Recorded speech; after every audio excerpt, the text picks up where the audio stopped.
I'd like to ask the BBC a question.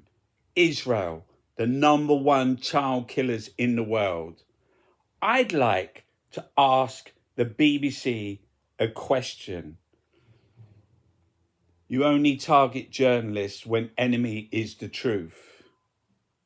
I'd like to ask the BBC a question. The BBC not covering Israeli war crimes, but covering them up. I'd like to ask the BBC a question. 1 year in prison without trial. That's the Filton 24. I'd like to ask the BBC a question.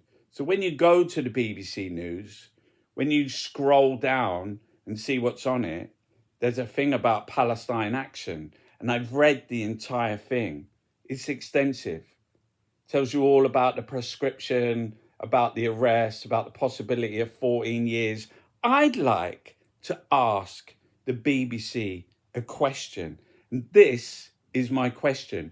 Why, how is an Israeli arms factory allowed to build weapons of genocide, quadcopters, drones that blow the heads, legs and arms off of children, that murder, that assassinate journalists, that commit war crimes, ethnic cleansing? How is it allowed that an Israeli arms factory is allowed in this country to build weapons of genocide?